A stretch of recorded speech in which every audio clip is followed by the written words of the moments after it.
Temptations are everywhere, and I really do mean everywhere. And for some reason, they're not spoken about when it comes to careers. And yet, this is one of the places that I see people getting tempted onto the wrong areas, the wrong paths, the wrong direction the most. If you think about areas such as relationships, people get tempted all the time. People get tempted by someone that they're suddenly working with, or somebody that they saw at the bar, or somebody that they saw out, and then suddenly they're getting pulled against their own personal principles or the essential ethos of the relationship that they opted into. If you look at things like diets, people will get tempted off a diet. Say, for example, somebody's waiting in line, they've just started a new diet, they've got all the right foods in their trolley, and then they are at the checkout and they see that Snickers bar, they see that Kit Kat, and they think, I'm going to start tomorrow, so maybe I should just fucking just binge this shit right now. So they're getting tempted, they're getting pulled, they're getting allured towards something that is anti what it is that they are trying to pursue. And when it comes to careers, the same thing, the same shit fucking happens.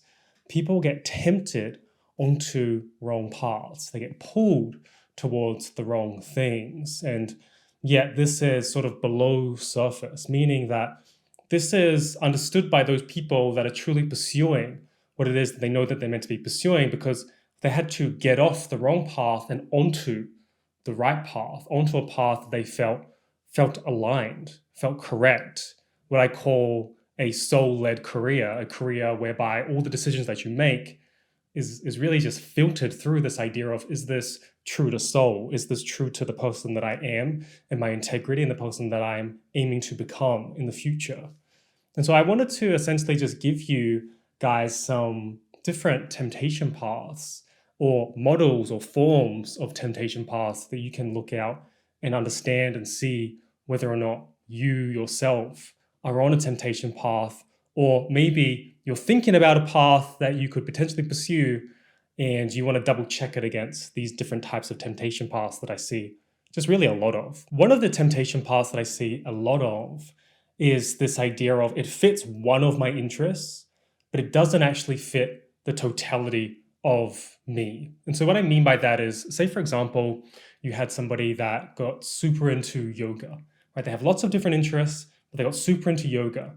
And as they were getting into yoga, suddenly they started to see that you could potentially go and study. Maybe you go study in Bali, you do one of these 200, 300, 500 hour type of trainings, you get certified, and then you come back and you're a yoga instructor.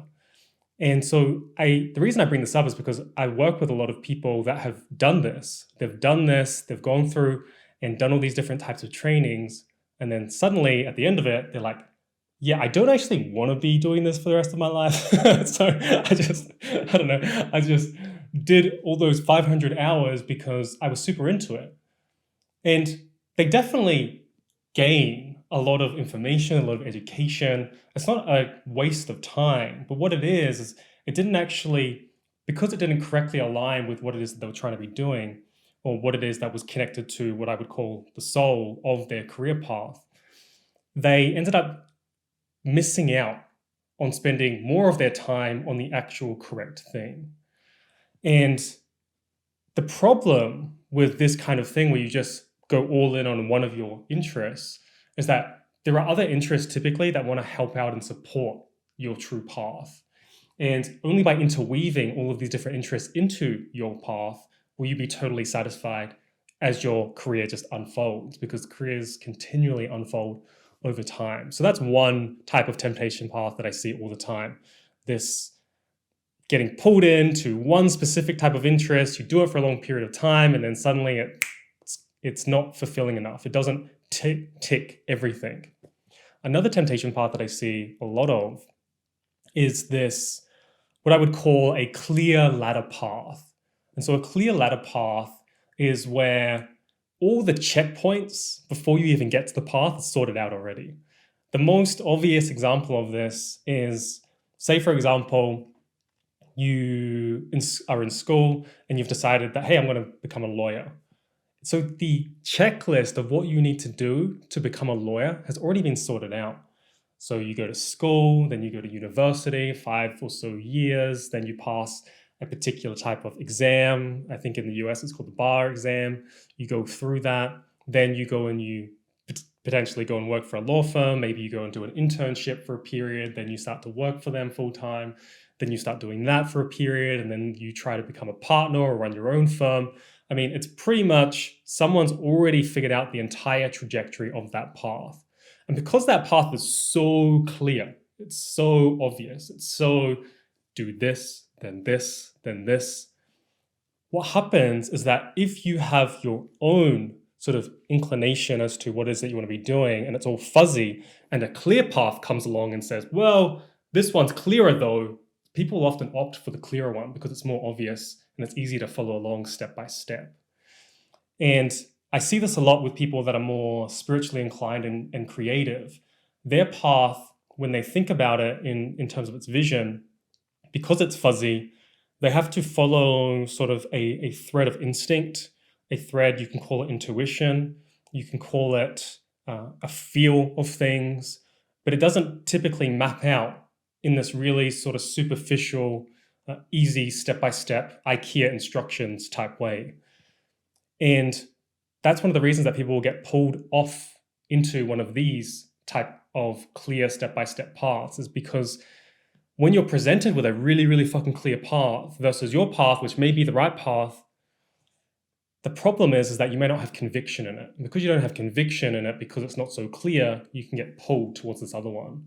And other people can even attack these fragile, true paths with things like, well, it's not actually realistic to do that because it's not clear how you do that. It's not clear that you can make money from your creative work. It's not clear how you can make money from embodying your spiritual expression in the world. So instead, you should do this one. You should go ahead and become a lawyer because look, step by step by step by step.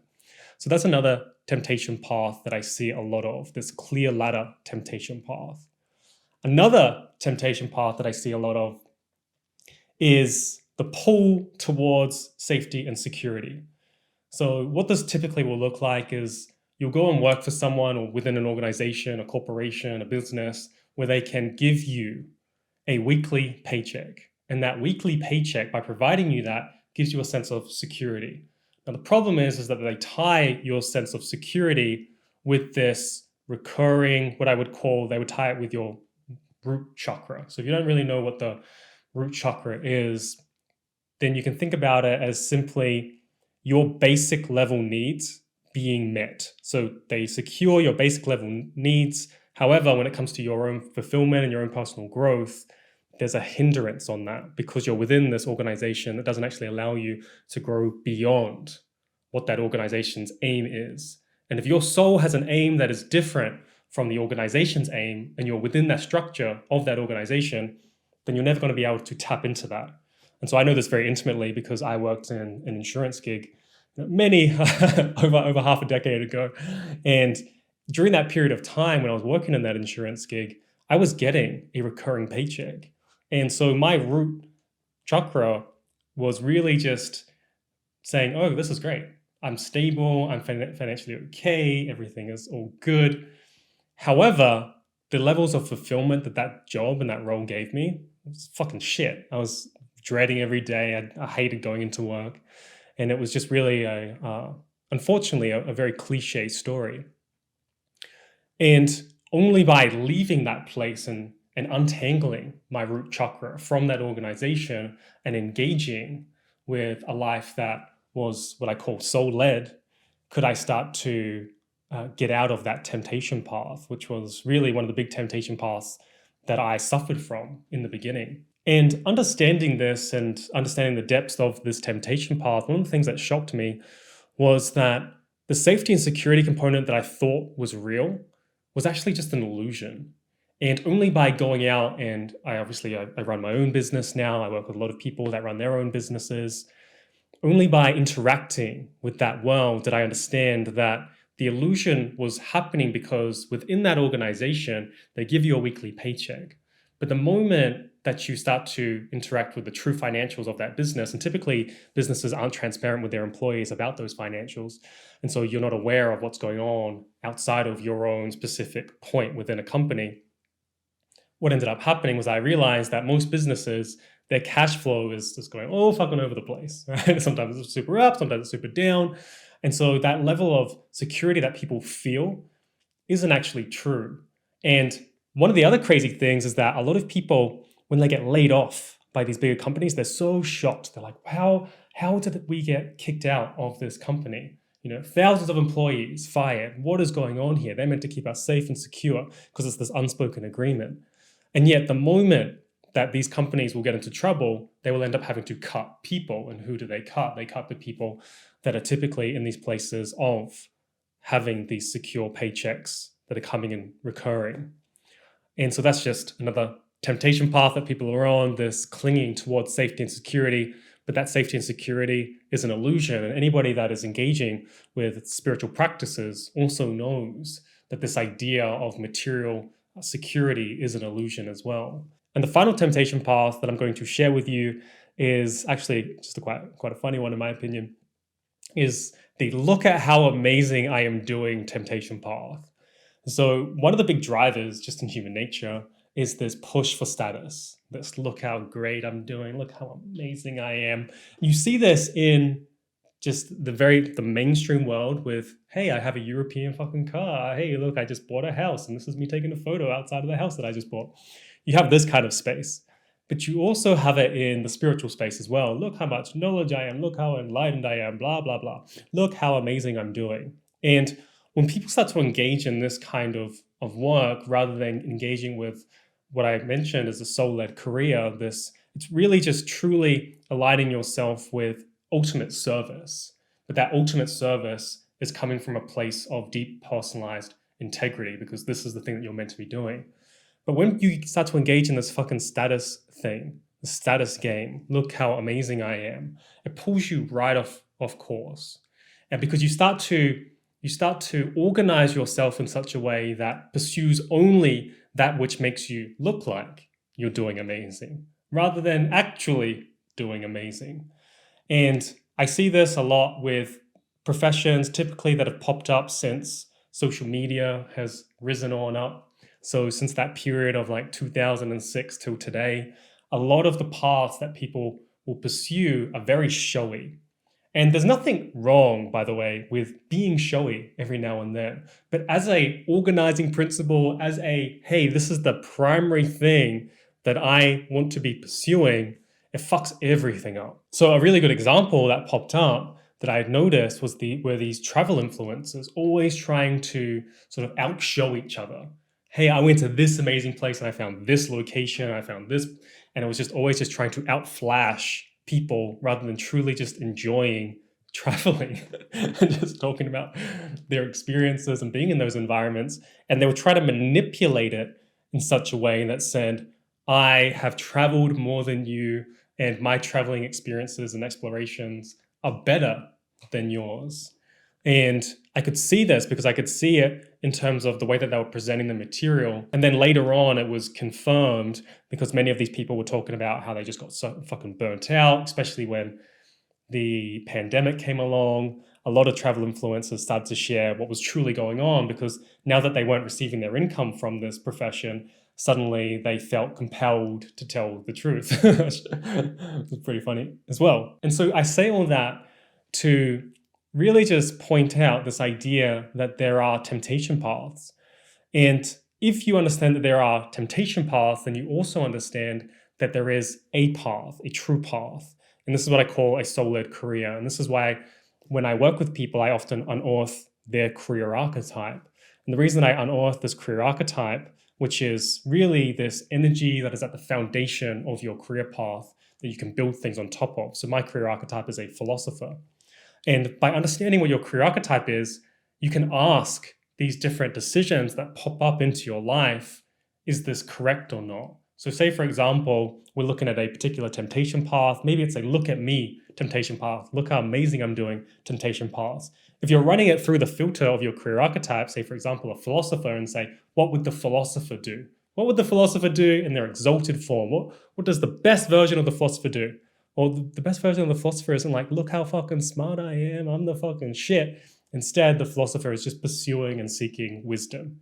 And that grounded approach takes that career archetype in the correct direction, as opposed to pursuing a temptation path that's going to take them way away from the place that they're actually meant to be going. And so if you are on a temptation path, or if you're thinking about different paths and suddenly you're starting to realize that some of these paths might be temptation paths, what you want to do is you want to really start to connect into and get in tune with your soul. And to do this, you want to go deeper than simply saying, okay, this one sort of fits, so good enough, let's go, just so that I can move forward. And really just start to self-reflect on why you're pursuing these things in the first place. Why are you even moving in these directions? Why are you even considering any of these choices? And if you're interested in learning a little bit more about how I help students to choose the right career path with conviction by unearthing their career archetype, you're more than welcome to book a guidance call, which I'll leave a link for at the bottom of this video. And I'll see you in the next video. Peace.